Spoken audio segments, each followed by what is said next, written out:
Ey yigitler,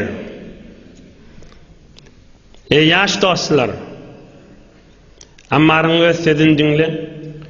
4 aydan sözü var. Bir gün Arak'ta suğun aptalına duranmıştık. Kan sahabalığın ve kan Müslümanlığın arasında. 4 söz aytıptır. Hudaý çağırıp. Allahümme lev a'lem ennehu erzalek en ermi bi nefsi minel cebel fe eteradda fe askut faaltu.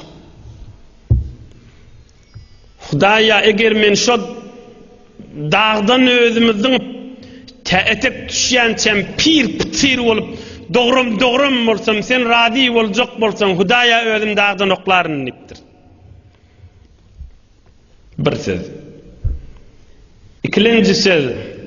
Hudaýa eger ot yakılsa ve senin raziçılığı şonun içine oklanyp jyzyr yanmaly boljak bolsa özüm eglenmän oda oklaryn sen razi bol Hudaýa diýipdir. İki söz. Üçüncü söz. Fırat akar suwun maşynnamış.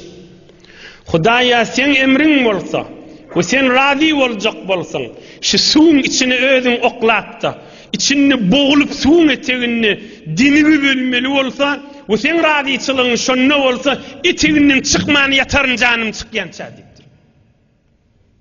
O dördüncüsü Hudaýa her ýere jeň meýdany girýärin sen raziçylygyň diýip girýän ve umidimde kändir senin raziçylygyň diýip giren adam boş gaýtmaz diýipdir. Ene bir de kudreti imanı. Hazreti Ammar radıyallahu anh Yemen'den göçüp gelen büyük insan. Nebi Ekrem aleyhissalatu vesselam'ın üstüne ozul Peygamberimiz aleyhissalatu vesselam'ın yaşayışında aydamızda kan bu barada gurrun edendir. Kim Mekkeli adamla kan eziyet berttirli. Eziyet berttirli. Müslüman olmandırlar.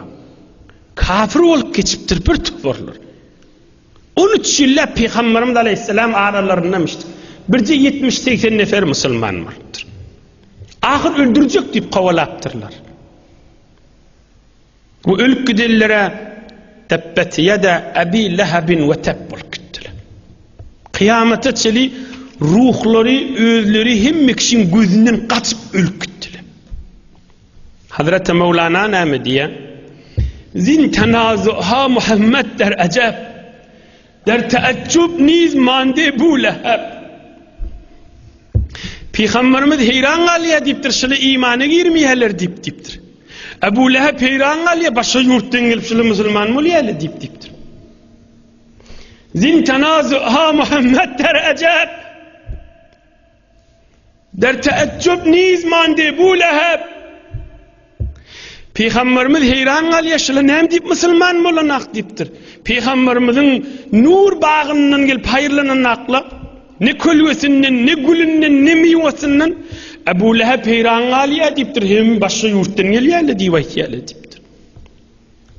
Gerkesi mi gofteşan zin surevi ta azin ascar mustasit şevi cümle mi goften ki in miskine mast az qada wallah divane şöde ast. Ammar ýaly biri adamla Müslüman bolun diýseledi wallahi divane dip onu ýetişýärli dipdir. Sayeyi ura nemididen hiç settufu berdi dahaye piç. Tüf şolun yüzüne diptir. Peygamberin bağının kölgesini görmeyen bolsalar diptir. Sayeyi ura nemididen hiç Muhammed Peygamberin kölgesini gören akla bağının kölgesini settufu berdi dahaye piç. Yüz gaytar tüf olsun şolun gözünü şonu görmeptirle diptir. Şolun gözünü tüf diptir görmänige çık gittiler diptir. Hazreti Hacı Ubeydullah Ahrar 650 yıl mundan azal Özbekistan Samarkand yurdundan bir büyük evliya çıktı. Cihan İslam onun adından dolu. Kim? Hazreti Hacı Ubeydullah Ahrar. Her pir, her sofi, her büyük Allah'ın zikretýärlerden soran bizim silsilämiz Hacı Ubeydullah Ahrar'ın sünnen mariya diýendirler. Hazreti Hacı Ubeydullah Ahrar. Tamam sof pir Allah'ın zikretyenlerden sonra bilin pir şiir var ya Hacı Ubeydullah Ahrar'ın üstünden geçip gitti. Hacı Ubeydullah Ahrar näme diye? Yaqub Çarxi diyen pirin salamına vardım diye. Başka yurtta Bukhara'da. Şondan bir zikr alacak bolup, kol verecek bolup diye. Yaqub Çarxi'nin ovasına şehrine vardım diye. Kol verecek bollum. Allah'ın ışkına girmeden çürüyüm zikr alacak bollum diye. Ohum ovasına, pirin ovasına vardı. Yaqub Çarxi'nin ovasına. Ovasına vardım diye görsün bir neçe adamla üyüşüp şu pir yamallap durlar diye.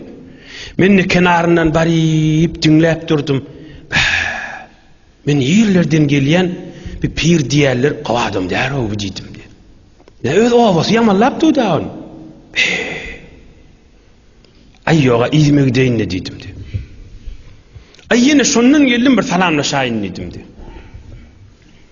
Ay yine şondan geldim salamlaşayın dedim diye. Oham Hazreti Hacı Buzurg Murşid-i Rabbani Nebi Ekrem Aleyhissalatu vesselam'ın ilmde ve ışık meydanına yerine oturan büyük insan Hazreti Alaaddin Attar'ın yerine de oturan Hazreti Yaqub Çarxi'nin salamına vardım diyor. Salamlaşamda etti. O vadaşlamın bidirek kıybatları senin kalbına eser etti mi iyiliğine gidesin geldi mi dedi. O vadaşlamın bidirek gurrunları kıybat töhmetleri kalbına rankılattılam sen ey Ubeydullah dedi diyor. Daştan gelipsin kolundan tutup da seni zikre bereyin beyet edeyin deyiptir. Yoksa men ne yüreğim senden tas daniyadı deyiptir. Men ne sen kolundan tutacak adım yoksa sen yüreğin biter dani deyiptir. Ovan adamları gıybat edip töhmet edip üyüşüp yamallap duqalar keplerini kulak asıp kalbin karanqılattılar mı deyiptir. Hazreti Hacı Ubeydullah Ahrar kol verdim diye. Hazreti Hacı Ubeydullah Ahrar Hazreti Şah Veliyullah Ubeydullah Ahrar oldu.